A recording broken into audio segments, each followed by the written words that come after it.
Hello guys! Welcome nga pala sa aking mini vlog. Ako nga pala ang feeling ngayrang vlogger na hindi sumasahod. So ayun na nga, pupunta nga tayo sa bundok at dahil matagal-tagal na din tayo nung huling namasyal dito, kaya napag-isipan ni Mister na mag day off at maglakad nga raw kami kasi nga ay para mabawasan din daw ang taba-taba namin dito sa katawan.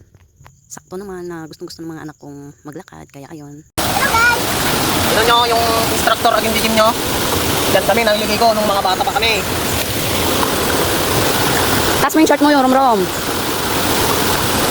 Let's go. Pagtapos nga namin maghugas ay tuloy na ulit maglakad kasi medyo malayo pa ang lalakarin namin. Sa point nga na ito ay gusto na din magpabuhat ni Kuya Romrom pero hindi natin kayang buhatin kaya tiis-tiis maglakad. Tiisin mo yan, sabik kayo sa gala eh.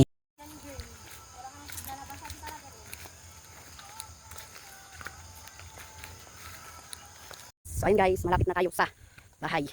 Yan di ba? Ang ganda ng view dito. Daming tanim. Nakakapagod lang. Kasi paakyat pababa.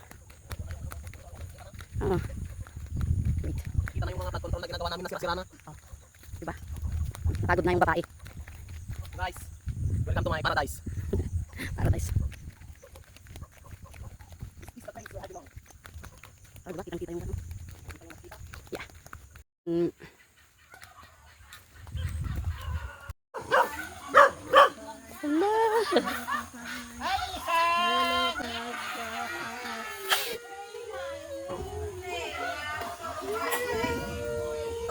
At sa point nga na ito ay nakapagluto na kami ng tanghalian. Ganito lang nga pala ang paglutuan namin dito sa bundok.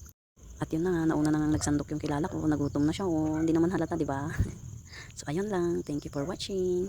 Pa-share, like, and comment na din mga idol para naman worth it naman yung pag voice over ko kahit walang kwenta yung mga sinasabi ko. Yun, thank you. Goodbye and God bless. Meron pa tong part 2 paabang. Yun lang, thank you ulit.